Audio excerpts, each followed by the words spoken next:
are not going to the IMF. Whatever we do, we are not.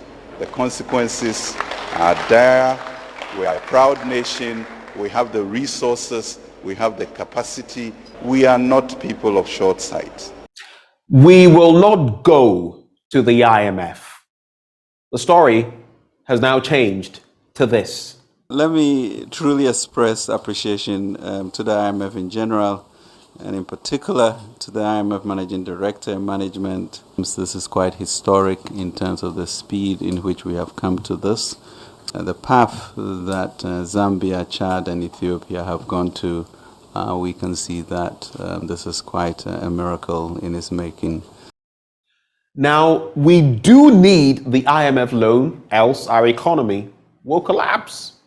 Our vice president accused the previous government of excessive borrowing, but this government has pushed this country into a puddle, or more appropriately, a quagmire of debt. We keep slipping deeper and deeper into the quicksand of our leaders' poor economic choices, even while we struggle to get out. We struggle, yes, but with precious little to show for our effort. The government was forced to restructure its debt and thus came up with this domestic debt exchange program. Mr. President, why are you making people who loaned your government money through bonds so anxious? Why make them beg for what is rightfully theirs, their own money? This situation has compelled pensioners who should be resting and enjoying the fruit of their service to the country, an investment rather, to picket. Left with no choice, they have abandoned the comfort of their homes and are rather pleading with your government not to include them in the debt exchange program. Some will be using the money for dialysis and medical treatment, lest they perish. I'm an old man. I have so many type of diseases. I can't tell you all. But I spend a lot on drugs.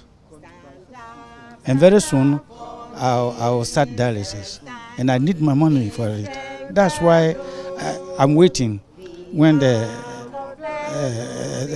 September comes, when I collect my money, I will start the dialysis. One, I find this wicked. I find it disrespectful.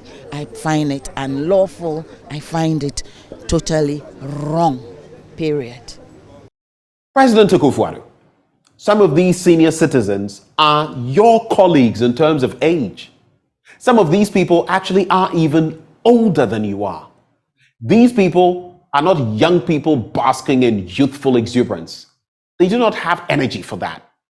Your mismanagement of the economy, however, has yanked them out of their homes and brought them to the finance ministry begging for their own hard-earned money.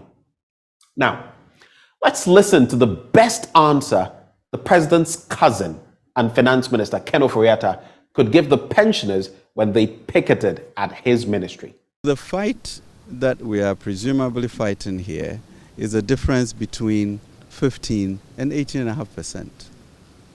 The cost of that may be that we may not get an IMF clearance. The challenge that we have is that we have an economic crisis. Why, we ask, should the elderly sacrifice when your government is living large?